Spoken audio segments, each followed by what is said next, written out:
All right. Hello, everyone. Welcome to the post show where we talk about all the things that happened during the service and just have a great conversation about how it can apply to our lives. My name is Perry. I'm one of the pastors here, and we also have Gary, Kathy, and Andy. All right. And so before we dive into the message, I'd like to get a highlight of the entire service. What was the best thing that happened to you today during the services? Oh, a pre-show. We had a lot of fun. We had a lot of laughs. Yeah? Yep. I didn't get a chance to see anything that happened. Yeah, it I'll was have fun. to check it out later, I Yeah. guess. You know, you can always, if you missed it, you can always check it out on YouTube later. Yep. So feel free to do that. How about you guys? What was the best part of the service today for you guys? I love the record of Shadrach, Meshach, and Abednego, and my favorite line is at the end where he says, "Even if God doesn't save us, we will not bow down and worship or serve your idols." And I love in there that it says, "Your Majesty," like Yeah. showing the respect, but then just Yep. saying it, and you know, to have that faith. Whew, I Yeah. mean. It Yeah. makes you, I always think of Braveheart at the end of that one day, if I'm ever faced with that, I will choose freedom. Yes. I will not bow down. I would never love to not say it, serve but I'd be Jesus. like, But I mean, I do. I think about it. Ever since I heard that record and saw that movie, I put those together thinking, you know, the strength, the faith, the commitment, the trust in our God. Yeah. Like, if I'm ever faced with that choice of life or death, I want to be that strong. Yeah. That's probably my favorite part of the story as well, for sure. Gary, how about you? What's your highlight? I want to give some props to the worship team. I mean, that the fact that they choose the songs they do and the way they present and everything just gets me so ready to absorb the message. Yeah. And I think that's super important. Oh, yeah. Yeah. I mean, that's a huge goal of what they're trying to do, trying to help us enter into the presence of God, get our minds settled and ready and focused. I love that too. Yep. Fantastic. I want to add also my favorite part is getting to hear Josh teach for the first time at Connections because I mean a few weeks ago we got to hear Steve, which was such a blessing, and he rocked it. It was just letting us see the hearts of our pastors and getting to know them on a deeper level is so important. So I appreciate that they're getting able to teach and we get to And to know see them. the depth of the team. Yeah. I mean, it's great. Anybody that's ever been on a team knows having depth in your team is fantastic. Oh, yeah. very much so. Yeah, that was probably my favorite part of the day. Was Oh, just sorry. getting to have Josh up there for the very first time. I love having a plurality of voices. I love giving people an opportunity to hear from different perspectives and different people, and just giving him an opportunity to use and exercise that gift and grow in it. Yeah, so that was definitely my highlight for sure. Absolutely. Great. Yeah. All right. Well, let's dive into the message, and we'll dive right into what Kathy said, where she said, you know, that part about even if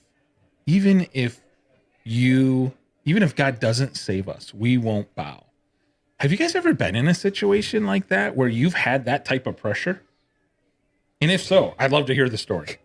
I've been very fortunate that no, I have not. I mean, but I guess there's times where you're tested on different levels. So I guess the furnace thing to me sometimes is like, is it a coal or is it an entire furnace? Because sometimes the coal can just start off, it can still burn you. You know what I mean? Sure. If you hold on to it too long or if you don't handle it right. So I think I try to look at each little situation, even when I'm not feeling like the full heat of the furnace. There is still those little areas where you are tested and things get brought up to you and it's like, did I handle it the right way? Sure. Did I do this? And did I stand up for what I believe in, but also extend grace and respect to those there? Because that's, whether they want to hear what I say or not, it goes a long way when you can show somebody that respect, even when you don't agree or you have a differing opinion. Sure. And that's what can break down walls and open up more conversations later and things like that. So it's like, did I handle that right? Did I do it right? And okay, I got singed this time. Next time I won't, or I'll try my hardest not to. So Yeah. And I would go off from what you said, Andy. One of the things that hit me when we were during the message was don't compare. My walk is not your walk. Your walk is not my walk. So when I say, have I had those times when I'm tested? Sure, I have, but it doesn't compare to Shadrach, Meshach, and Abednego. But it's not important that it compares. Right. Right. My walk is not your walk, and your walk is not mine. So it's important not to make comparisons and not to say, like there's a saying, first world problems. I shouldn't complain because this is first world problems, and my problems don't matter. That's not. I don't think that's biblical, and I don't think that's what Jesus wants. He wants us to come to him with everything. So one of the things that hit me was, don't compare. Don't say, "Oh, my life's been good." I shouldn't complain. I shouldn't, because my walk is my walk, and Jesus wants me to come to him with everything, not just wait for big stuff. Sure. So, So I'm not sure if I've shared this story yet. I used to be a public health nurse. I was a single mom with 3 kids, my only income. And there came a time when the state came down. Oh, this chokes me up all the time. And said that we had to give the emergency contraceptive pill to every girl 12 and up that came through our doors. And I had bad feelings about that because at the time also HIV was on the rise, and on the news was the new cocktail you could take. And I would have patients came in and said that they needed the cocktail because, they were doing things they shouldn't have done with people that were positive. And I just was like, it's not that easy. First of all, it's a multitude of drugs you take over months of time. It costs $2,000 at the time. It makes you very sick. We don't just carry that, and it's an educational thing. They're like people, but they hear this is available, so they just make stupid mistakes. And I thought, if we're going to give this to every child 12 and up, every girl, like how much more foolish will people make with their choices in the moment? Like, oh, I can just take care of it tomorrow. And, just not enough study about the effects of it. And so I had, and the nurses were talking about it, and the NP said, well, you don't really have a choice. And in that moment, it made my choice. I said, I'm not doing it. I'm not going to do it. And so I wrote a letter to the management and told them based on my faith and those other reasons, not just faith, but medically wise, that I refused to do it. And they had never had a nurse refuse to do their job, and they didn't know what to do with me. And so they said, well, you can't be the nurse, because usually we only had one nurse at a time. You can't be in here if you can't do it. And so I'm like, well, I need a job. And so, I just kept praying, Lord, provide, because, I didn't get child support. I had 3 kids I was trying to feed. And, thankfully, the HR lady really liked me, and she was a Christian. So she kept trying to get me, in places. And it ended up, the only thing available for a day shift was to work at a homeless clinic, which I was like, oh, Lord, no, I hate smells and, things. But honestly, I worked there, and it was one of my favorite jobs I've ever had, and, met my best friend to this day. And God just was able to use me in different ways and ministering to all sorts of different people. So in the end, it was such a scary thing, but I just thought, even if I have to change jobs, I don't feel right doing that to kids that young. So that was a real test of my faith. And plus, most of the people I worked with weren't Christians, but several people came out from the word work going, I heard what you did. I just want, I stand with you. And that was really nice, because I, felt very alone at that time to make that choice. So yeah. Wow. Yeah, it can be so hard when you're making that choice.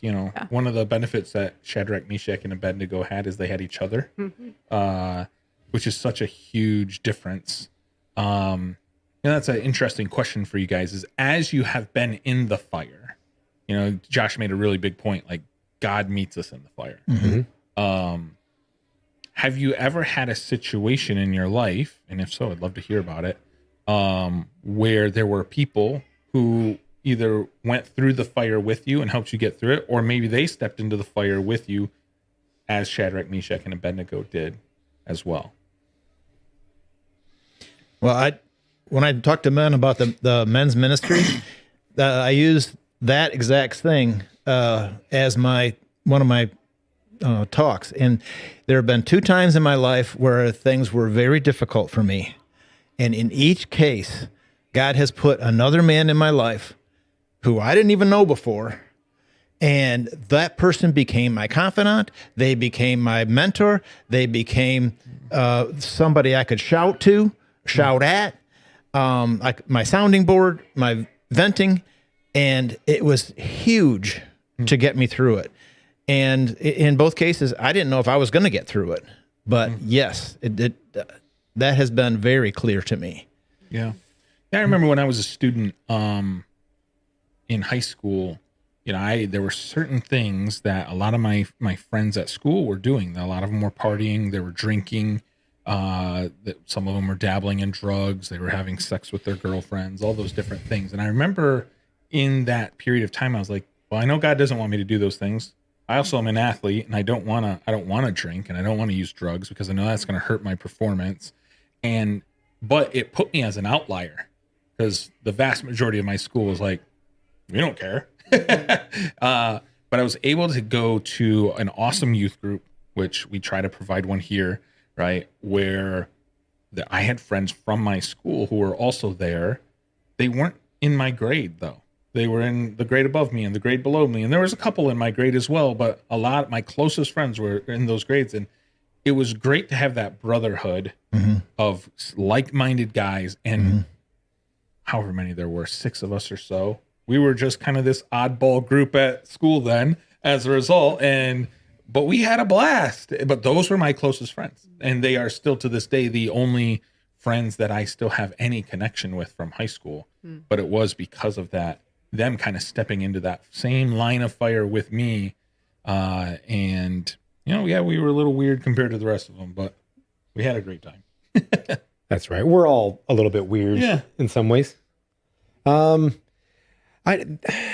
guess it's along the lines of kind of what's been said already. But when I know for sure when I stepped up, when me and Ann stepped up to help with the youth group to make sure it didn't kind of fall apart when we didn't have a youth pastor, I was working. I work full time, and it's tough. I'm not a planned speaker. I can get up and just riff. That's fine. But God placed Tanner Bohan with us, and he was like, I want to speak and lead some. I was like, go right ahead. And it was one of those things where I could then do what I'm really good at, and Tanner could work on these skills that he wanted to work on. And that was just where I was in the furnace and somebody wanted to come on in, and I was like, I mean, sure, I may have pulled him in, but but once he was there, we were kind of like, it was us. And like, to this day, we still have some things that we can laugh about. I'll like text him random things that were said during that time that he and I get as little inside jokes. So yeah, that's cool. And something I would have never thought ever would have happened. For sure. He's awesome, by the way. I love Tanner. Oh, yeah. Well, let's not fill his, he might be listening. Let's not fill his I up hope too he full. is.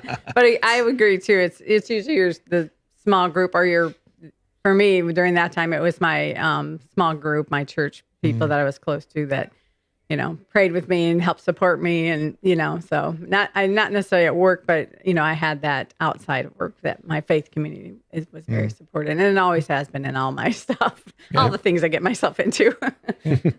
Well, and Josh mentioned that towards the end, that was like one of his takeaways is, hey, you need other people, that can support you. We have connection groups here. So check them out, see what's available. They're going to launch more in the fall here. And I know he's been working really hard at just trying to get everything started and ready for that. And so, having people in your corner, so huge. But as it said in the scripture, those people, they help us, but they're really sent by God, right? Like he's really the one who helps us through it.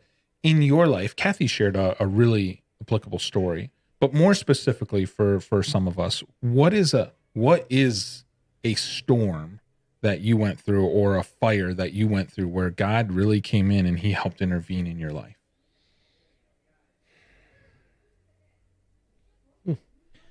I would say for me, it was, and I know it sounds trivial but if you're going through it, it was self-doubt. And the self-doubt I had, my family is full of awesome people, and most of my siblings are older than me, and I just felt like I didn't measure up. And, so I made some choices that I said, I am going to dive in neck deep. And I joined the Marine Corps under a contract that was very challenging, with no idea if I could handle the physical aspect of it, of boot camp, no idea if I could handle the training. but I said, I've got to do something. And that's one of the times that I was way over my head, and God sent another person, a man, to walk beside me and got me through the whole thing. And I'm forever grateful for John Mahan. Just was fantastic. But I'm 100% confident he was heaven sent, because he met all of the things that I was weak on. And for some reason, he and I clicked, and he pulled me through. Now, he would tell you that I would also helped him, but Sure. From my perspective, he pulled me through, and I'm sure he was heaven sent. Yeah. It is amazing how God can handpick certain people. To Oh, do yeah. that. Yeah, absolutely. He knows what's bothering me. God knows what's bothering me. Here's what you need. Yeah. You know, so very grateful. Yeah. Anybody else have something they'd like to share? There's an interest. I mean, when right before we had taken over youth group, we went to a missions trip to Portugal, and the months leading up, I had started my new job, and it was the first really big storm season, and I was dead set on staying caught up because I don't like things being for my work queue to be a certain way, and I was working 8 a.m. till like 9, 10 o'clock at night, just keeping up with stuff because I was like, I don't want to fall behind. And we went to this mission trip, and I was with friends, and the leader there, he was like, because I was like, we're going to help. He goes, you're not helping today. You guys are just going to go off. You leaders that brought the kids, you're going to go off, spend time in prayer or whatever. And I was like, it's a mission trip, man. I'm here to work. And I was so, I went off. Mickey and I walked off, and he went one way and I went the other, and I was sitting in the woods, and I just remember God telling, like, it's weird that it felt this thing where I was like, you're missing out on certain family things. My kids were younger, and it's not like you're doing it for a bad reason. You're trying to help people and get your work done. But if you can say at 4:30 when you're supposed to be done that you've put in a hard day's worth of work and nobody can comment on it, you should not have to kill yourself over work or drive yourself nuts. And I told Angie, I was like, wow, when I get home, if I've worked a full day, I'm turning that laptop off. She goes, sure you will. And since that day, I made sure there might be a 5:30 day if I'm in the middle of something. But I have felt so much more at ease just going, nope. And it was just having that guy go, you're not helping today. Because if I would have helped, I probably wouldn't have had that moment where I was just sitting alone, listening to God, and that happened. So that's been the most helpful thing, I think, of the last 5, 6, 7 years. Because I'm like, because you can overwork yourself so easily because you just want to do a good job and want to keep up. And I'm like, I am doing a good job. Right. So yeah, that's fantastic. Yeah. I've shared multiple times my story of how I got here, but that was just one example of the fire. Things at my previous church were going crazy, and he definitely helped. He sent people. I had other people on the staff that we worked together to try to help get through it. And when it all seemed like it was falling apart, I ended up accepting the job up here, but then everything got worked out over there. And it was like, okay, you've been with me through the fire. Now the fire seems like it's gone. And he was still there, and he made it so clear. He's like, yep, they're going to be okay now. You need to go back up to Michigan. And I was like, oh, okay. And sure enough, we've been here. And it was such an amazing time to feel his peace, even though I didn't understand it at all. Like, I didn't get it. And I'm sure Shadrach, Meshach, and Abednego, when they're getting thrown into this furnace, they're like, what the heck? Like, I've done everything you told me to. Why is this happening to me? But they did. They just had this faith in and man, I feel like that's kind of what Josh was saying when he made his big point. I'm going to read it here. It says, a faith that has been tested is a faith that can be trusted. And I don't know about for you guys, but when I was in that moment and several other moments before that one throughout my life, the first things I struggled with were a lot harder to get through, it seemed like. But then after having gone through some pretty crazy things, I get to this point where it's like, oh, okay, my whole life is getting turned upside down by these leadership decisions that I don't agree with. And I'm standing up to say, no, I don't think this is the way it's supposed to be done. And he's like, no, I'm right here. I'm with you. I'm like, I don't see the end. He's like, yup, you sure don't. By design. Exactly. But even in all of that craziness, there was always this weird piece about it. And coming up here, not understanding is like, all right, my faith has been tested. I know he's going to come out on the other end. I know he's going to bless us. Yeah. Have you guys ever had a situation like that where maybe it's a little bit different than what you said, but it's like you can relate to, all right, my faith was tested over in this part of my life. But then when it came up again later on, I was like, I can handle that. Well, just to go back to that point in general, I mean, if you look at the story of David and Goliath, David didn't start out, first thing he's ever done is face Goliath. God was testing him and growing him the whole time with the lions and the bears and the wolves and all this thing. And he just learned to trust. Mm-hmm. And I think that's a part of the deal is, my whole life, God's been teaching me lessons, and some of the lessons weren't very fun. But they got me to where I am today. And today my faith is much stronger. And so, yes, there's been lots of different trials where I can say, God's refining me. I can say afterwards, during the refining, it's not so comfortable, but yeah, I have definitely learned. Doesn't feel good. No, I've definitely learned to trust that. Okay, I don't know what I'm supposed to learn from this, but I know you got a plan. Yep. So, I mean, the Bible is full of stories, and most of the stories have great endings. But man, the beginning and the middle, sometimes I'm like, there's not somebody who just coasts through the Bible. yeah, Right. So as somebody who reads the Bible and applies that to your life, it's like, once you've gone through, like you said, many things, like it's not like God doesn't put things later in life that he hasn't prepped you for leading up to that point. It's just you have to then remember and then give it all back to him and trust in him. Because much like I would love to say I do all the time, no, it's like, I can do this. I got it. I have done it before. And then takes that little whopping head and go, well, you did it before with God's help. Yeah, exactly. Exactly. Yeah. Yeah, for sure. Yeah. What do you think, Kathy? I mean, I just see how God is just, I mean, for me, I'm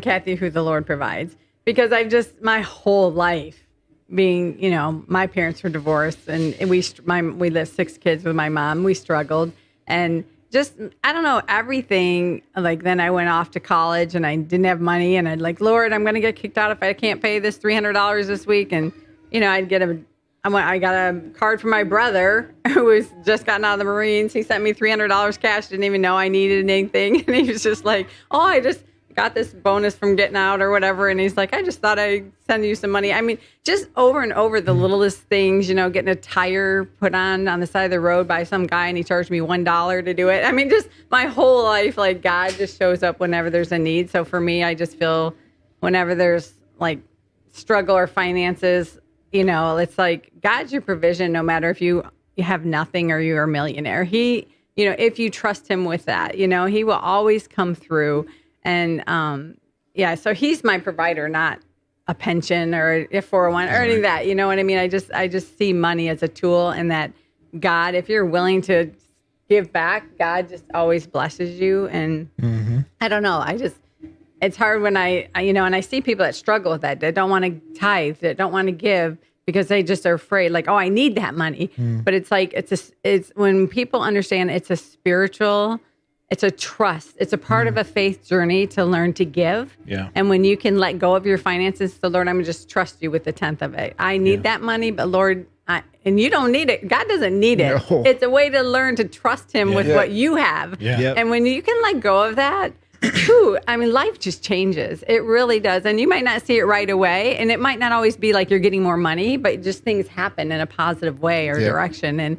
But I don't know. That to me is like, finances and trusting the Lord has always just been something that, oh, for sure. I don't know. Once I figured, like, someone taught me that, like, just, you got to trust him, just give it, whether you got little or not, you got to give and see what God does. And you can't outgive God. You cannot outgive God. Not at all. True.